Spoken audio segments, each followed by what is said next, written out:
Let us all turn our attention to Book of Romans, chapter 8. Epistle of Romans, chapter 8.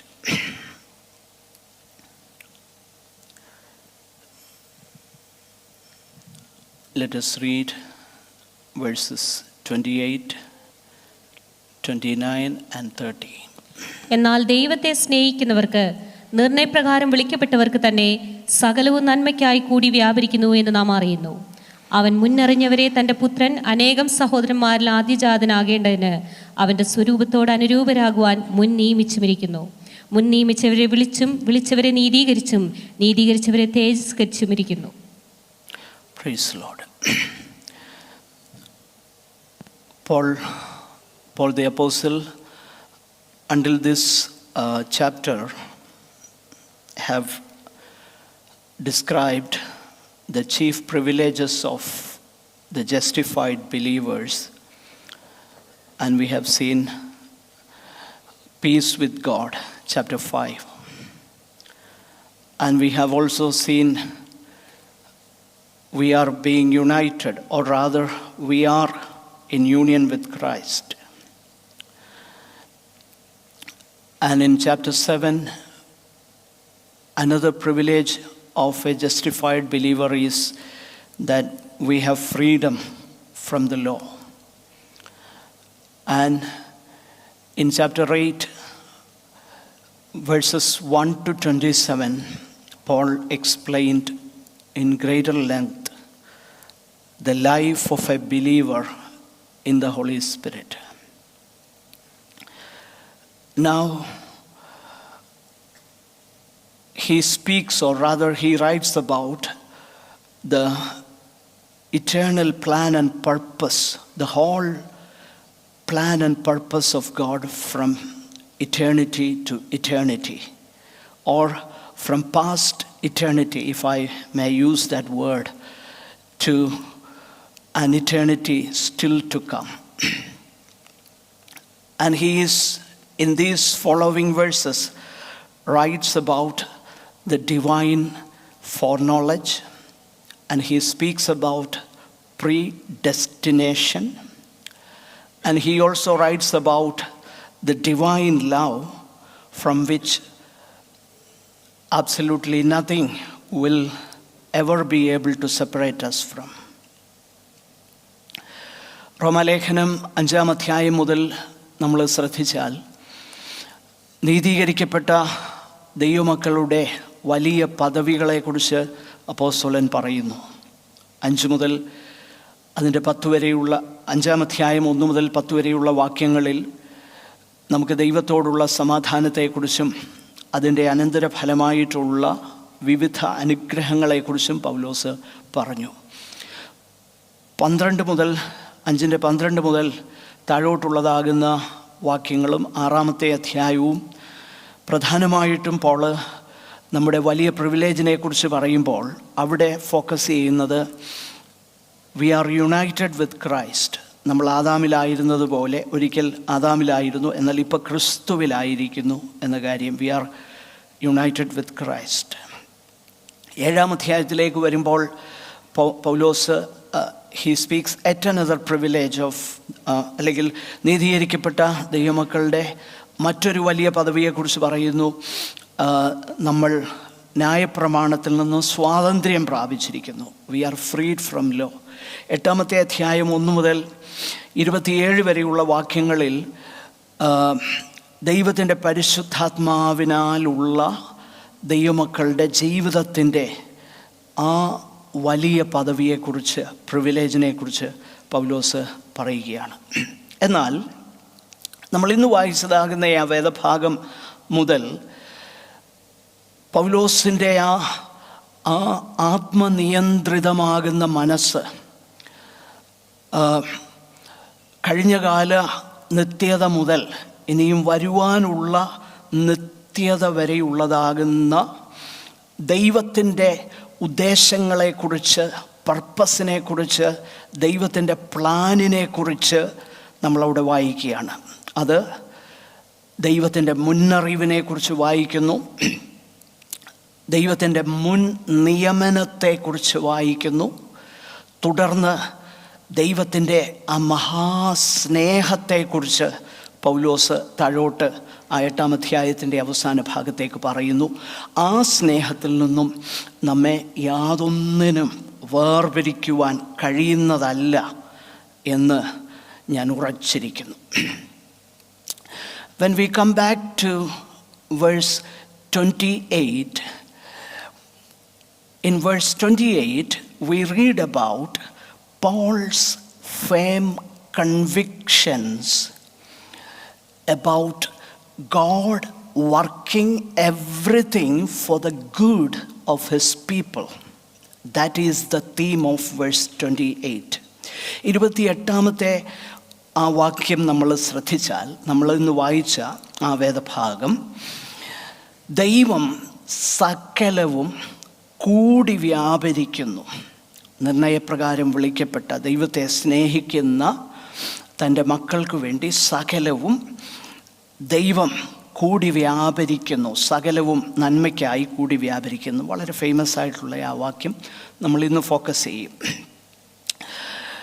And then in verses 29 to 30, he affirms certain things regarding the successive stages of God's saving purpose from eternity to eternity. That is the theme of verses 29 to 30. അതായത് നിഷേധിക്കാനാവാത്ത ചില ഉറച്ച കാര്യങ്ങളെക്കുറിച്ച് ദൈവത്തിന് നമ്മോടുള്ളതാകുന്ന ആ saving purpose, ദൈവത്തിൻ്റെ ആ രക്ഷാ പദ്ധതിയുടെ നിത്യത മുതൽ നിത്യത വരെയുള്ള ദൈവത്തിൻ്റെ ആ വലിയ ഉദ്ദേശത്തെക്കുറിച്ചുള്ള അഫർമേഷൻസാണ്, ഉറപ്പാണ് 29 മുതൽ 30 വരെയുള്ള വാക്യങ്ങളിൽ. And when you come to verses 31 to 39, he throws up, or rather he asks certain questions, and he affirms again with that unanswerable questions. And with that questions, he challenges anybody who would come forward to contradict the convictions and the affirmations which he has just expressed. അതിൻ്റെ 31 മുതൽ 39 വരെയുള്ള വാക്യങ്ങൾ നമ്മൾ ശ്രദ്ധിച്ചാൽ, അവിടെ ചില ചോദ്യങ്ങൾ ചോദിച്ചുകൊണ്ട് ആ ചോദ്യങ്ങളെ അല്ലെങ്കിൽ ആ ബോധ്യങ്ങളെ കോൺട്രഡിക്റ്റ് ചെയ്യുവാൻ, അല്ലെങ്കിൽ അതിനെതിരായിട്ടൊരു ആർഗ്യുമെൻ്റ് തരുവാൻ ആർക്കെങ്കിലും കഴിയുമോ എന്ന് പൗലോസ് ചോദിക്കുകയാണ്. കാരണം അത്ര ഉറപ്പുള്ളതാകുന്ന ചില ബോധ്യങ്ങളാണ് പോള് ആ വേദഭാഗത്ത് പറയുന്നത്. Now let's come back to verse 28.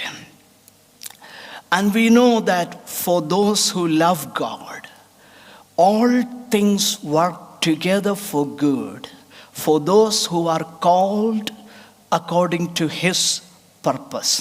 എന്നാൽ ദൈവത്തെ സ്നേഹിക്കുന്നവർക്ക്, നിർണയപ്രകാരം വിളിക്കപ്പെട്ടവർക്ക് തന്നെ സകലവും നന്മയ്ക്കായി കൂടി വ്യാപരിക്കുന്നു എന്ന് നാം അറിയുന്നു.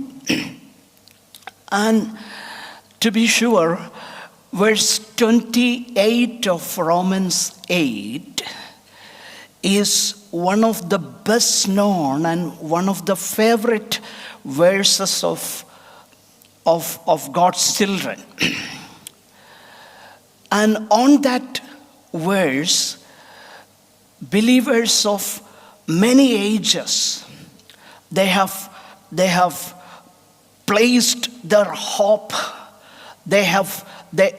they were encouraged in their trials, in their troubles, by the unshakable convictions which this passage gives us. ഈ വേദഭാഗം വിശേഷിച്ച് 8:28 എന്നുള്ളത് എല്ലാ കാലഘട്ടത്തിലുമുള്ള ദൈവജനങ്ങൾക്ക് വളരെ അറിവുള്ള, അല്ലെങ്കിൽ ആ വേദഭാഗത്തെ വളരെയധികം ജീവിതത്തിലെ പ്രയാസങ്ങളിൽ ആശ്രയമായിട്ടും ആശ്വാസമായിട്ടും കണ്ട ദൈവമക്കൾ അനേകരുണ്ട്. ഈ വേദഭാഗം നമ്മൾ ശ്രദ്ധിച്ച് നോക്കിക്കഴിഞ്ഞാൽ, Paul in verse 28 he begins with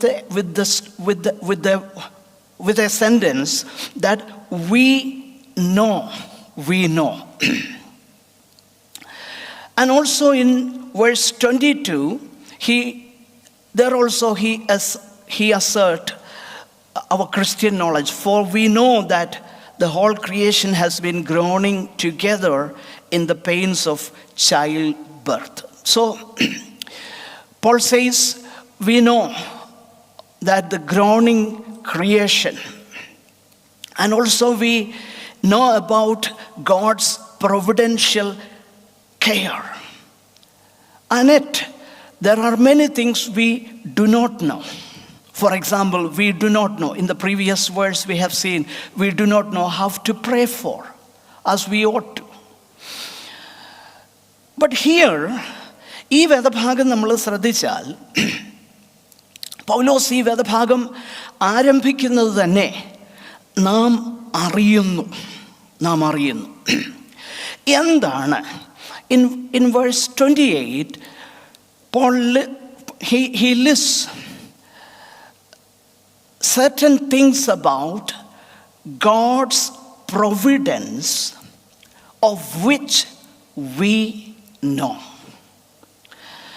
ഈ 28-ാമത്തെ വാക്യത്തിൽ ദൈവത്തിൻ്റെ ആ വലിയ കരുതലിനെ കുറിച്ച്, സകലവും നന്മയ്ക്കായി കൂടി വ്യാപരിക്കുന്നു എന്നുള്ള ആ കരുതലിനെ കുറിച്ച് പോള് ഇവിടെ പറയുന്ന കാര്യം വളരെ ശ്രദ്ധേയം. ഒന്നാമതായിട്ട്, that God is at work in our lives. God is at work.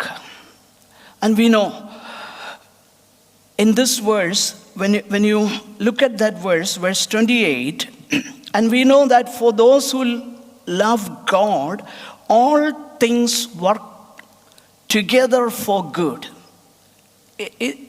It seems at the face of it, when you read it, it gives the impression that everything works on its own for the good of his people. That is the impression we get. But that is not what Paul is telling us here. In fact, he encourages us that God is at work. He is constantly at work. Everything doesn't automatically fall in place. Things do not come together automatically on its own. Rather, God is at work. We know that for those who love, God is working. God is active and he is working with a purpose on our behalf. He is at work. He is at work. That's the first conviction Paul gives us here. ഒന്നാമതായിട്ട് ആ വേദഭാഗം നമ്മൾ ശ്രദ്ധിക്കുമ്പോൾ, ദൈവമാണ് പ്രവർത്തിക്കുന്നത്, സകലവും നന്മയ്ക്കായി കൂടി വ്യാപരിക്കുന്നു എന്ന് നമ്മൾ വായിക്കുന്നെങ്കിലും ആ വേദഭാഗത്തിൻ്റെ പ്രധാനപ്പെട്ട ചിന്ത ദൈവമാണ് അതിൽ പ്രവർത്തിക്കുന്നത്. God is at work. കാര്യങ്ങൾ അങ്ങനെ തന്നെത്താനെ പ്രവർത്തിച്ച് എല്ലാം ഒരു നന്മയ്ക്കായി തീരുകയല്ല, നേരെ മറിച്ച് ദൈവം, ഗോഡ് ഈസ് അറ്റ് വർക്ക്, അവിടുന്ന് പ്രവർത്തിക്കുന്നു. രണ്ടാമതായിട്ട് God is at work. Secondly, when you look at that verse, God is at work for the good of his people. For the good. നന്മയ്ക്കായി. Good. So, God being good. God is good. God is good. So since God is good, his works, every work of God is an expression of his goodness, and everything that God does is so calculated for the good of his people. And അതായത് ഈ വേദഭാഗം നമ്മൾ ചിന്തിക്കുമ്പോൾ മനസ്സിലാക്കേണ്ട ഒരു കാര്യം, ദൈവം പ്രവർത്തിക്കുന്നു. എന്തിനു വേണ്ടി പ്രവർത്തിക്കുന്നു? നന്മയ്ക്കായി കൂടി വ്യാപരിക്കുന്നു. നന്മയ്ക്കായി കൂടി വ്യാപരിക്കുന്നു. സകലവും നന്മയ്ക്കായി കൂടി വ്യാപരിക്കുന്നു എന്ന് നാം അറിയുന്നു.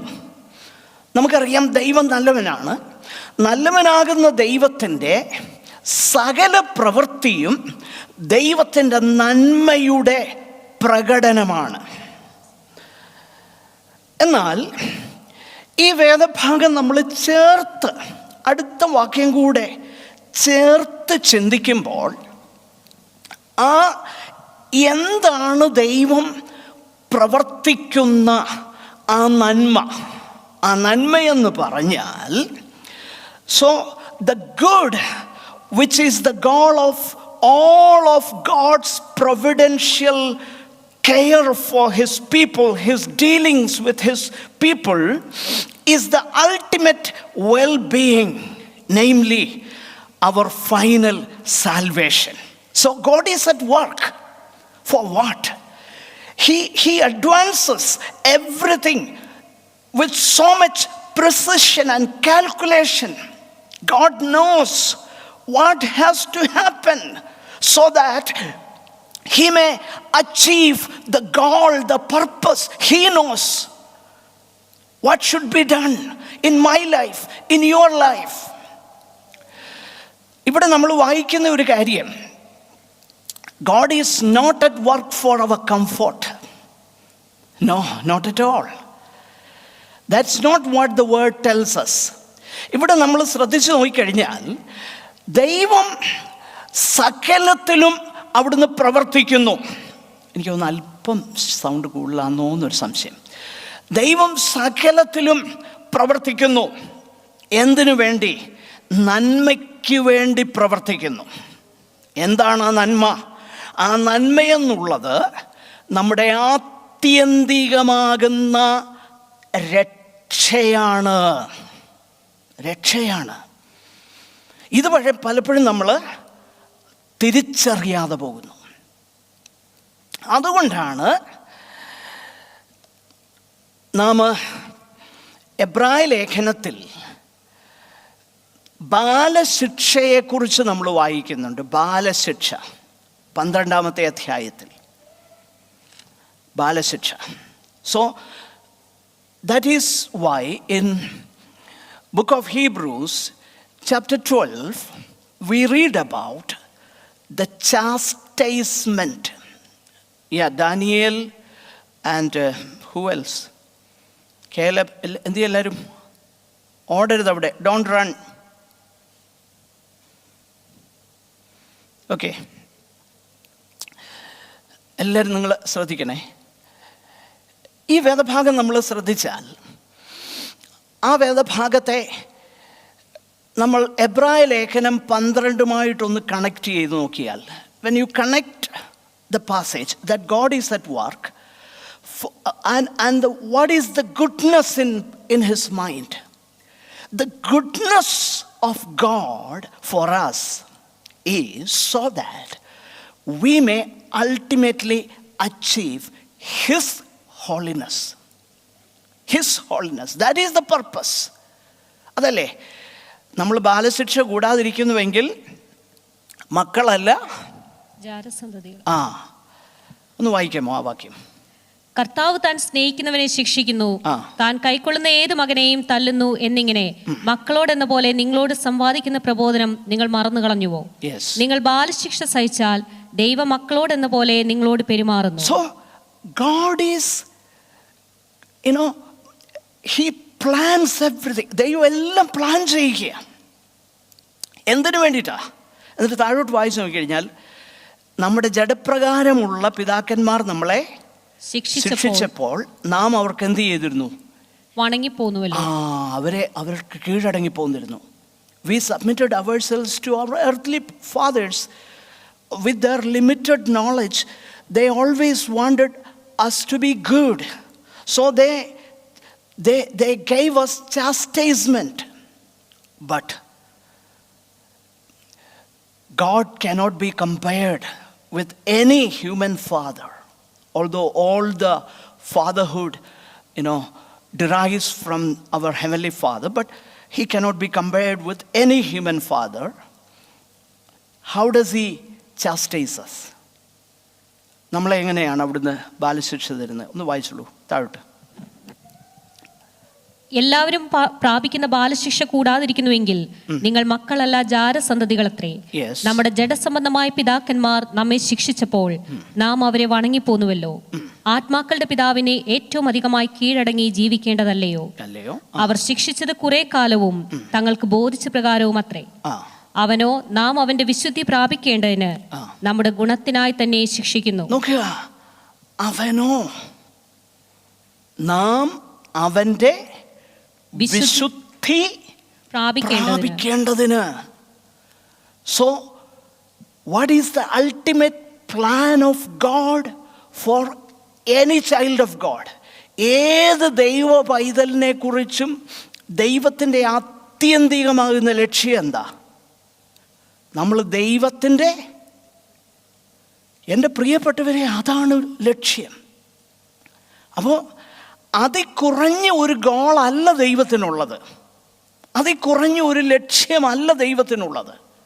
അപ്പോൾ ദൈവം എന്ത് ചെയ്യുന്നു?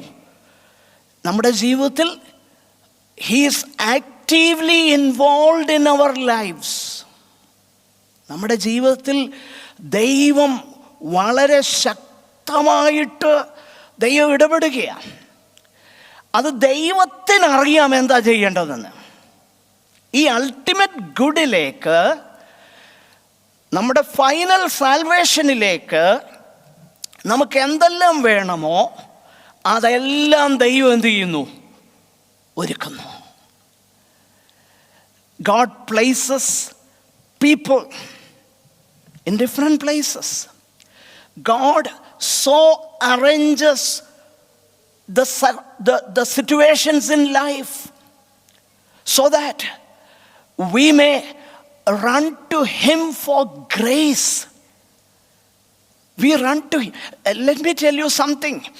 Anything that makes us run to God is for our good. Anything in life. ജീവിതത്തിൽ ദൈവമുഖം അന്വേഷിപ്പാൻ നമ്മളെ സഹായിക്കുന്ന സകലവും നന്മയാണ്. ഇതായിരിക്കണം നമ്മുടെ കാഴ്ചപ്പാട്. അപ്പോൾ ദൈവത്തിൻ്റെ അൾട്ടിമേറ്റ് ആയിട്ടുള്ള goodness. Why do I say that? Why do I say that? God is at work for the good of His people, not just for the comforts of His people. No. It is our ultimate salvation, ultimate well-being, our final salvation. That is the goal. That is the goodness Paul is talking about.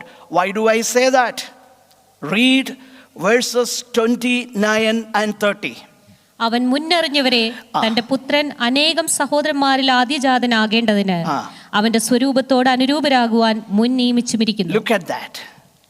അപ്പോൾ ദൈവത്തിന്റെ purpose എന്താ?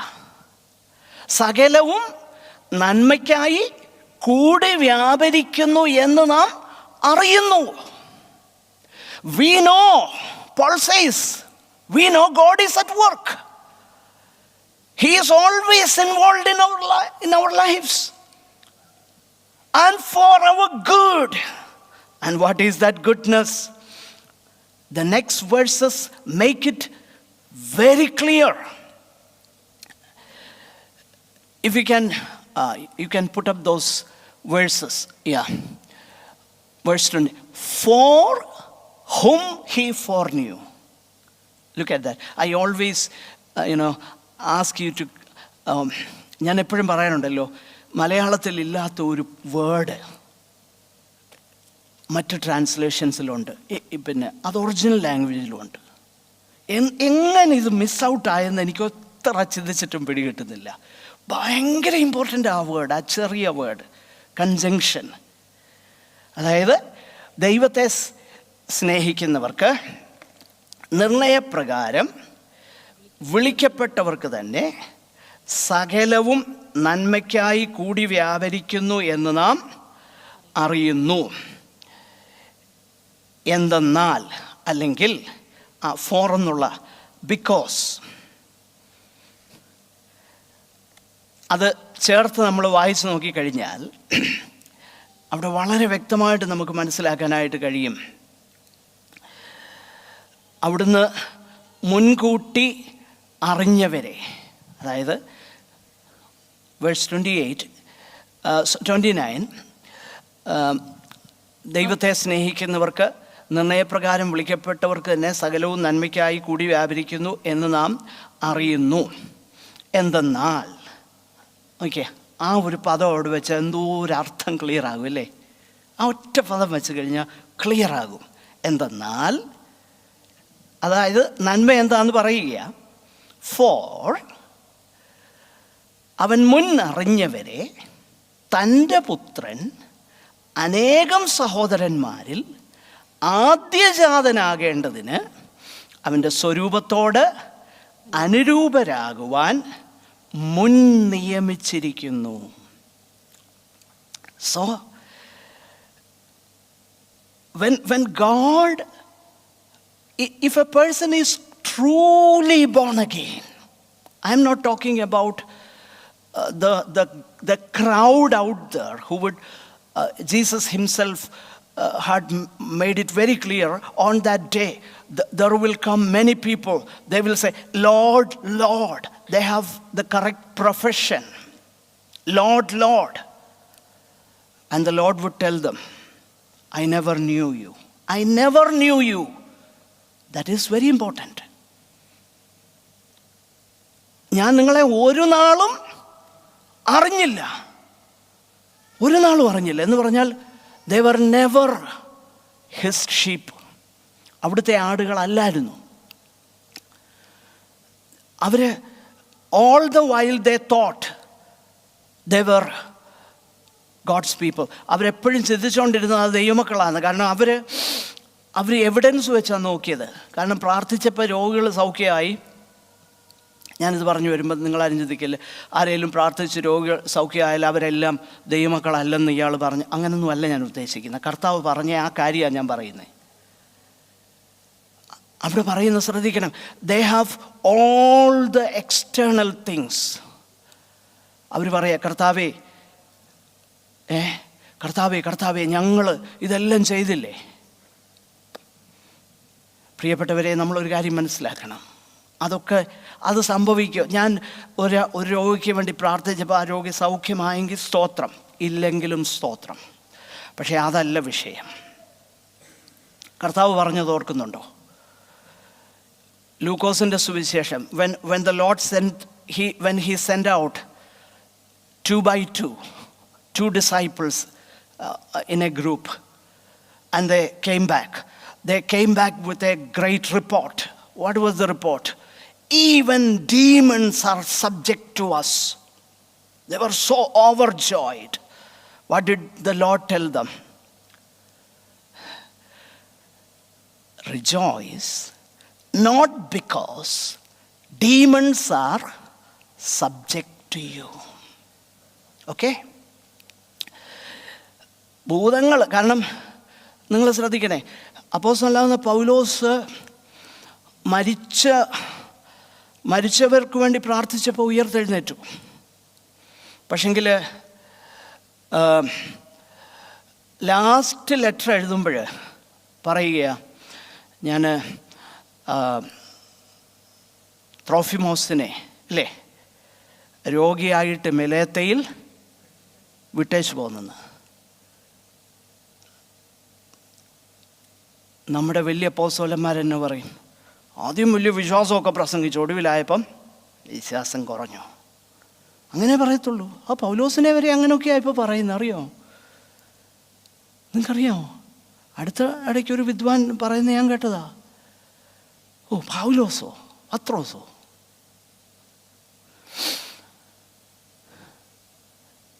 അതുകൊണ്ടാണ് കർത്താവ് പറഞ്ഞത്, ഭൂതങ്ങൾ നിങ്ങൾക്ക് കീഴടങ്ങുന്നതിലല്ല, പിന്നെ എന്തിലാണ് നിങ്ങൾ സന്തോഷിക്കണമെന്ന് പറഞ്ഞേ? നിങ്ങളുടെ പേര് സ്വർഗത്തിൽ എഴുതിയിരിക്കുന്നതിൽ സന്തോഷിക്കണമെന്ന്.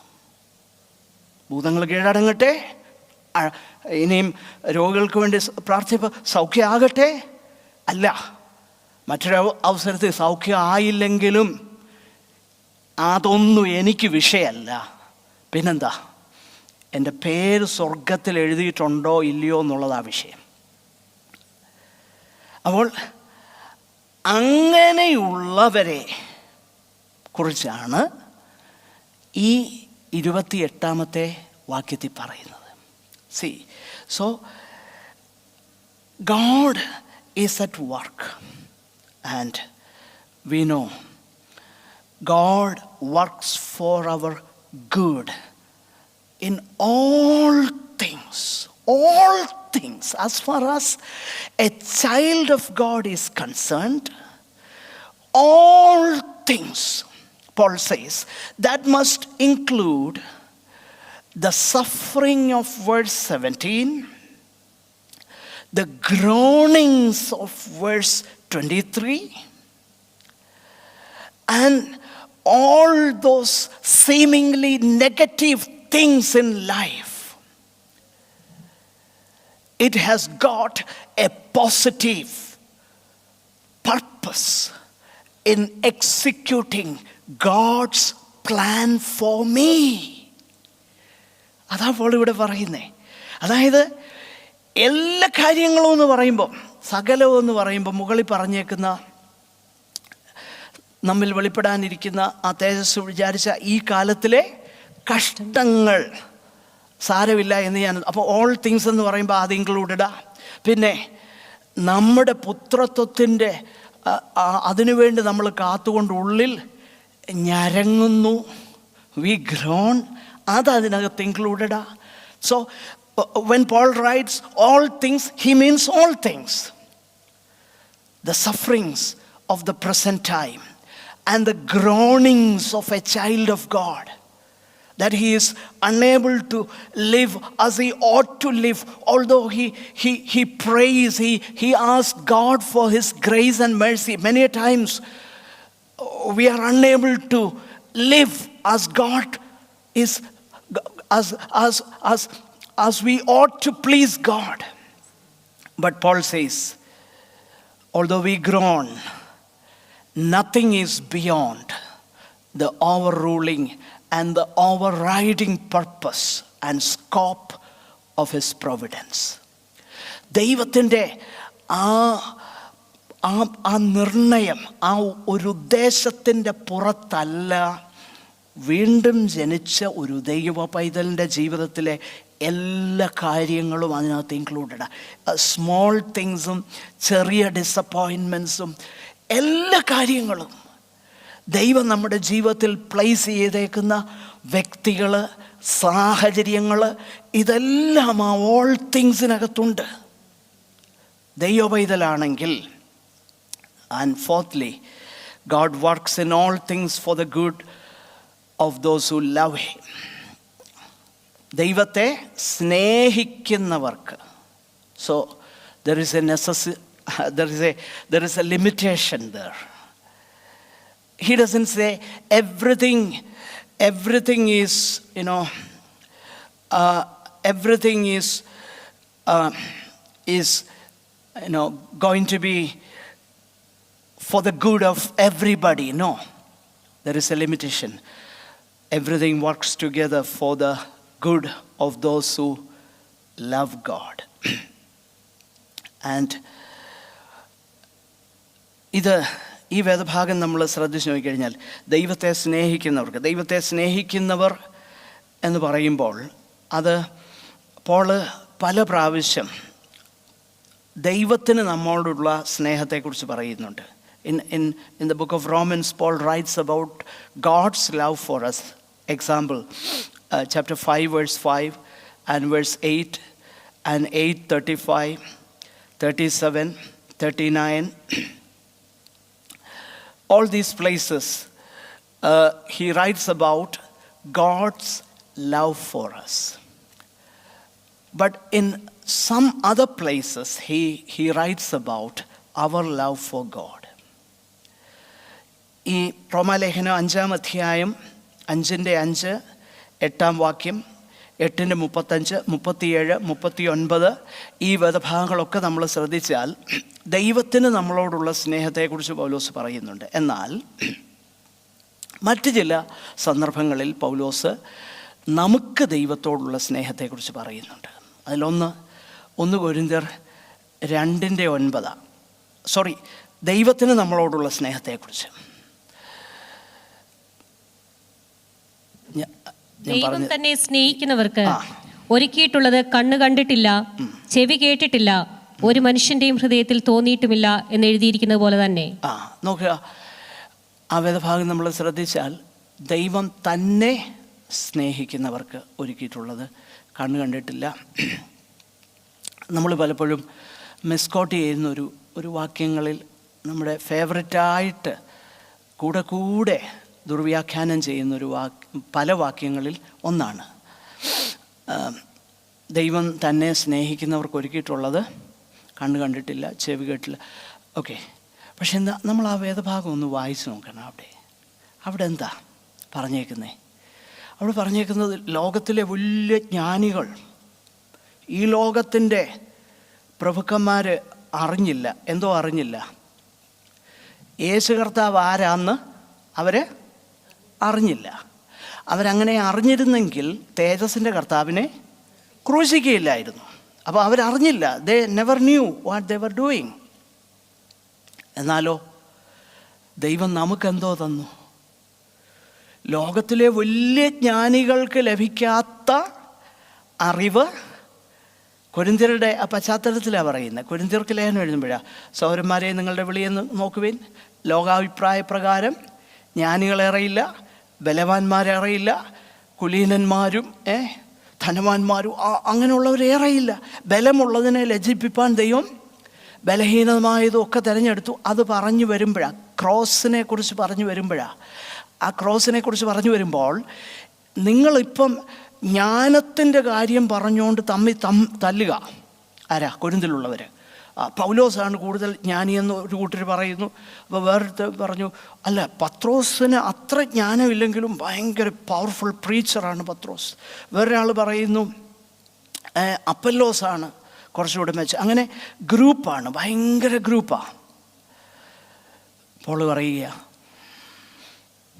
അങ്ങനെ ജ്ഞാനത്തിൻ്റെ അടിസ്ഥാനത്തിലായിരുന്നു ദൈവം നിങ്ങളെ തിരഞ്ഞെടുത്തതെങ്കിൽ നിങ്ങളെ ദൈവം തിരഞ്ഞെടുക്കുകയില്ലായിരുന്നു. അതാ പോൾ പറയുന്നത്. ജ്ഞാനത്തിൻ്റെ, അറിവിൻ്റെയും പൊക്കത്തിൻ്റെയും കുടുംബമഹിമയുടെയും അടിസ്ഥാനത്തിലാണ് ദൈവം കൊരിന്ത്യരെ നിങ്ങളെ തിരഞ്ഞെടുത്തതെങ്കിൽ നിങ്ങളാരും തിരഞ്ഞെടുക്കപ്പെടുകയില്ലായിരുന്നു. കാരണം ലോകാഭിപ്രായ പ്രകാരം ജ്ഞാനികളും ബലവാന്മാരും കുലീനന്മാരും ഒന്നും നിങ്ങളുടെ ഇടയിൽ ഇല്ല. പക്ഷേ ദൈവം എന്ത് ചെയ്തു? ദൈവം നിങ്ങളെ തിരഞ്ഞെടുത്തു. ഓക്കെ, അതിൻ്റെ കാര്യം എന്താ? ദൈവം തന്നെ സ്നേഹിക്കുന്നവർക്ക് ഒരുക്കിയിട്ടുള്ളത് കണ്ണ് കണ്ടിട്ടില്ല, ചെവി കേട്ടിട്ടില്ല, ഒരു മനുഷ്യൻ്റെയും ഹൃദയത്തിൽ തോന്നിയിട്ടില്ല എന്ന് എഴുതിയിരിക്കുന്ന പോലെ നിങ്ങളെ തിരഞ്ഞെടുത്തത്. വല്ലതും മനസ്സിലായോ? എന്ന് പറഞ്ഞാൽ കൊരിന്തിലെ വലിയ ജ്ഞാനികൾ അല്ലെങ്കിൽ വലിയ മഹാന്മാർ അവരാരും ക്രൂശിക്കപ്പെട്ട ക്രിസ്തു ആരാണെന്ന് തിരിച്ചറിഞ്ഞില്ല. ദൈവം സാധുക്കളാകുന്ന നിങ്ങൾക്കത് വെളിപ്പെടുത്തി തന്നല്ലോ. അതാണ് ദൈവം ലോകസ്ഥാപനത്തിന് മുൻപേ, ആ വേദഭാഗം അങ്ങനെ പറയുന്നേ, ലോക സൃഷ്ടിക്ക് മുമ്പേ നമ്മുടെ തേജസ്സിനായി മുൻ നിയമിച്ചതും നമ്മെ തേജസ്സിനായി മുൻ നിയമിച്ചതും മറഞ്ഞിരുന്നതുമായ ദൈവത്തിന്റെ ജ്ഞാനമത്രേ മർമ്മമായി ഞങ്ങൾ പ്രസ്താവിക്കുന്നത്. നോക്കുക, ഇതാണ് ഞങ്ങൾ പറയുന്നത്. ഇത് ഈ ലോകത്തിന്റെ പ്രഭുക്കന്മാരൊന്നും എന്ത് ചെയ്തില്ല, അറിഞ്ഞില്ല. അപ്പൊ ഈ ലോകത്തിന്റെ പ്രഭുക്കന്മാരറിയാതിരുന്നൊരു കാര്യം ദൈവം ആർക്ക് വെളിപ്പെടുത്തി തന്നു? സാധുക്കളും പഠിപ്പില്ലാത്തവരും വലിയ കുടുംബമഹിമയും ഇല്ലാത്ത ഈ കൊരിന്ത്യർക്ക് വെളിപ്പെടുത്തി തന്നു. അത് വെളിപ്പെടുത്തി തന്നത് പഴയ നിയമത്തിലെ യെശയ്യാവിലെ ഒരു തിരുവെഴുത്തിൻ്റെ അടിസ്ഥാനത്തിലാണ്. ദൈവം തന്നെ സ്നേഹിക്കുന്നവർക്ക് ഒരുക്കിയിട്ടുള്ളത് കണ്ണ് കണ്ടിട്ടില്ല, ചെവി കേട്ടിട്ടില്ല. എൻ്റെ പ്രിയപ്പെട്ടവരെ, ദൈവം ഒരുക്കിയിട്ടുള്ളത് എന്ന് പറയുമ്പോൾ നമ്മൾ മനസ്സിലാക്കണം, യേശു, ക്രൂശിക്കപ്പെട്ടവനാകുന്ന യേശു എൻ്റെ രക്ഷകനാണ്, എൻ്റെ പ്രാണപ്രിയനാണ്, എൻ്റെ കർത്താവാണ്, എൻ്റെ ദൈവമാണ്. ഈ വെളിപ്പാട് ദൈവം എനിക്ക് തന്നതാണ്. വേറെ ആരുടെയും കണ്ണ് കണ്ടിട്ടില്ല, ചെവി കേട്ടിട്ടില്ല, ഒരു മനുഷ്യൻ്റെ ഹൃദയത്തിൽ തോന്നിയിട്ടുമില്ല. അതാണ് താഴോട്ട് നമ്മൾ വായിച്ചാൽ അത് വളരെ, it is more, when you read that passage further, it is more clear. Because by his spirit, ആത്മാവ് എന്ത് ചെയ്യുന്നത്? വെളിപ്പെടുത്തി തരിക. It is God the Holy Spirit. Okay, അപ്പോൾ അവരാണ് ദൈവത്തെ സ്നേഹിക്കുന്നവർ.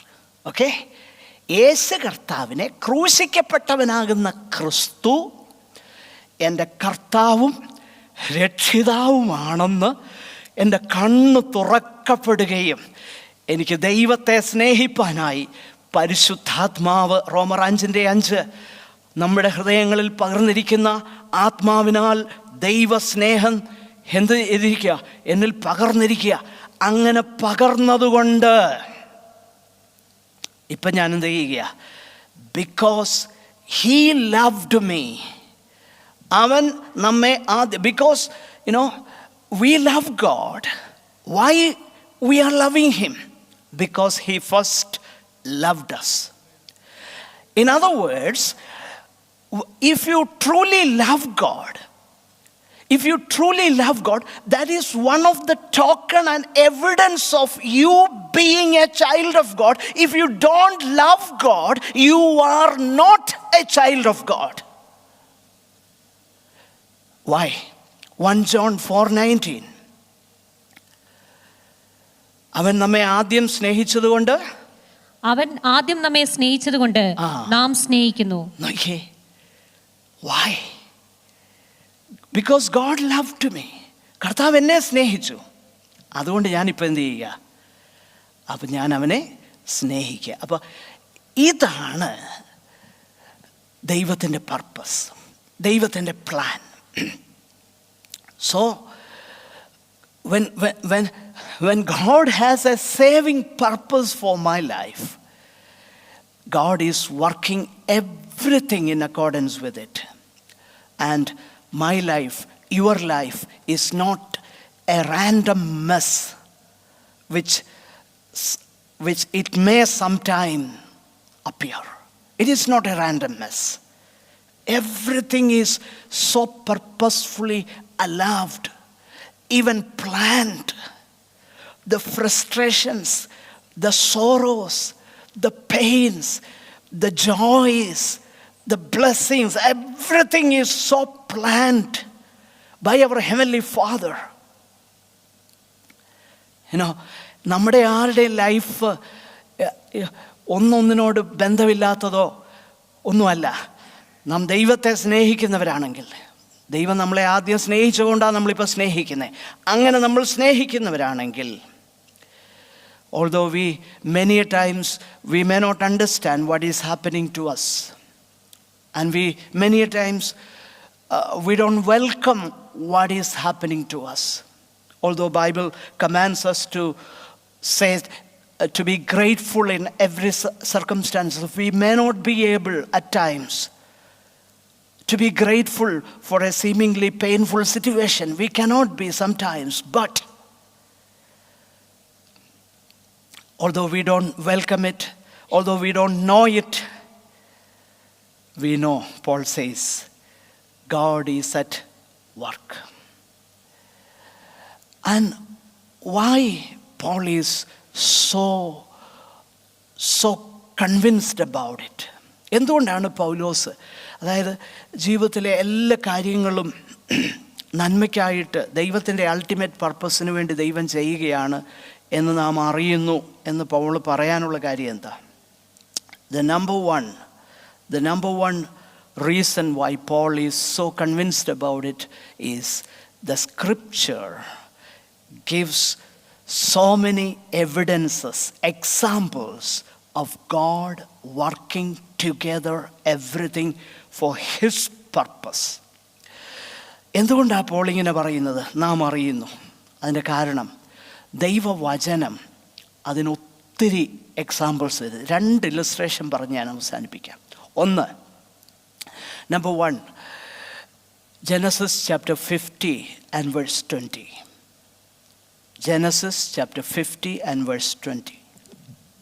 നിങ്ങൾ എൻ്റെ നേരെ ദോഷം വിചാരിച്ചു, ദൈവമോ ഇന്നുള്ളതുപോലെ ബഹുജനത്തിന് ജീവരക്ഷ വരുത്തേണ്ടതിന് അതിനെ ഗുണമാക്കി തീർത്തു.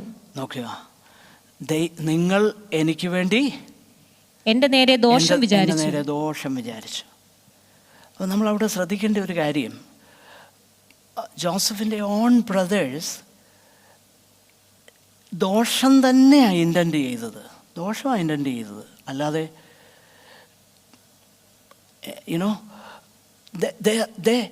they really intended evil against Joseph.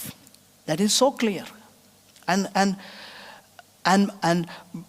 when Joseph tells them, he says, but God intended it for good, the saving of many lives. So when Paul says God works everything for the good of his people, he has so many examples from the scripture.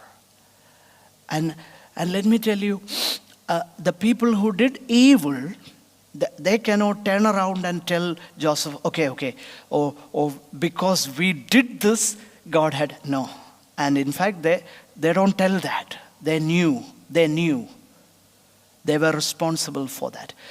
Let me tell you something.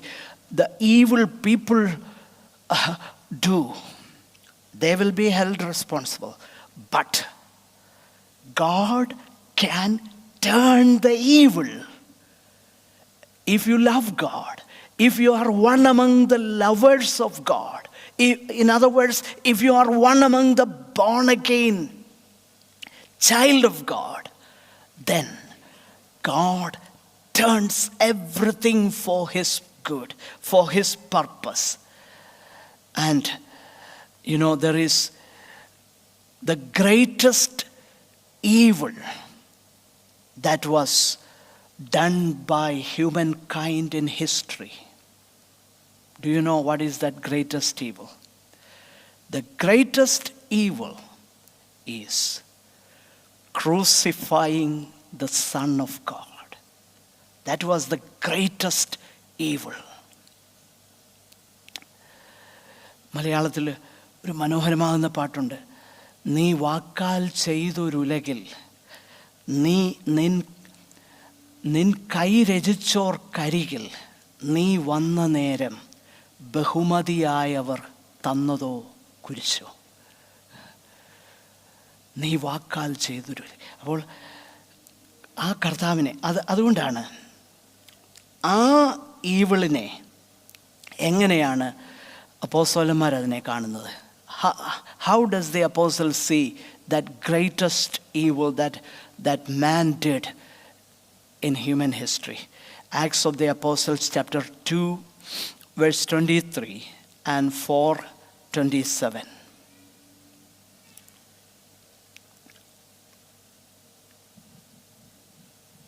ദൈവം നിങ്ങൾക്ക് കാണിച്ചു തന്ന പുരുഷനായ നസ്രായനായ യേശുവിനെ ദൈവം തന്റെ സ്ഥിരനിർണയത്താലും മുന്നറിവിനാലും ഏൽപ്പിച്ചിട്ട് നിങ്ങൾ അവനെ അധർമ്മികളുടെ കൈയാൽ ക്രൂശിൽ തറപ്പിച്ചു കൊന്നു. ദൈവമോ മരണപാശങ്ങളെ അഴിച്ചിട്ട് അവനെ ഉയർത്തെഴുന്നേൽപ്പിച്ചു. 4:27 and 28. പരിശുദ്ധാത്മാവിനാൽ അരുളി ചെയ്തവനെ നീ അഭിഷേകം ചെയ്ത യേശു എന്ന് നിന്റെ പരിശുദ്ധദാസന് വിരോധമായി ഹെരോദാവും പൊന്തിയോസ് പീലാത്തോസും ജാതികളും ഇസ്രയേൽ ജനവുമായി ഈ നഗരത്തിൽ ഒന്നിച്ചുകൂടി സംഭവിക്കണം എന്ന നിന്റെ കൈയും നിന്റെ ആലോചനയും മുൻ നിയമിച്ചതൊക്കെയും ചെയ്തിരിക്കുന്നു സത്യം. നിന്റെ കൈയും നിന്റെ ആലോചനയും മുൻ നിയമിച്ചത്. God was working in everything. So the greatest evil in history was turned for the greatest good of humankind.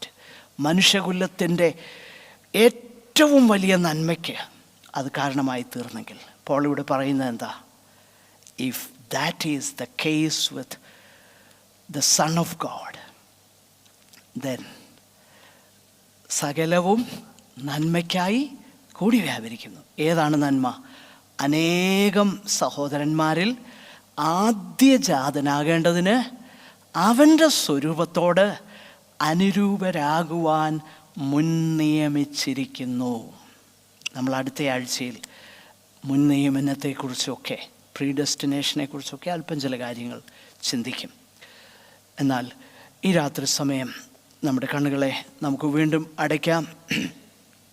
ദൈവ വചനത്തിൻ്റെ മുമ്പാകെ നമുക്ക് നമ്മെ തന്നെ സമർപ്പിക്കാം. നമ്മൾ ദൈവത്തിൻ്റെ കരങ്ങളിലാണെന്നും ദൈവത്തിൻ്റെ പ്ലാനിലാണെന്നും ദൈവത്തിൻ്റെ പദ്ധതിയിലാണ് ദൈവമക്കളെന്നുള്ള, ദൈവം അറിയാതെ ദൈവം അനുവദിക്കാതെ ദൈവമക്കളുടെ ജീവിതത്തിൽ ഒന്നും സംഭവിക്കുന്നില്ല എന്നുള്ള വലിയ തിരിച്ചറിവിൽ, അങ്ങനെ ദൈവം അറിഞ്ഞും അനുവദിച്ചും നമ്മുടെ ജീവിതത്തിൽ സംഭവിക്കുന്നതെല്ലാം തന്നെ നന്മയ്ക്കായി ദൈവം കൂടി വ്യാപരിപ്പിക്കുന്നു എന്നുള്ള ബോധ്യത്തോടെ നിത്യതയുടെ വെളിച്ചത്തിൽ ജീവിപ്പാൻ ദൈവം നമുക്കിടയാക്കട്ടെ. നമുക്ക് പ്രാർത്ഥിക്കാം. സഹോദരന്മാർ, ആർക്കെങ്കിലും ഒരാൾക്ക് പ്രാർത്ഥിച്ച് അവസാനിപ്പിക്കാം.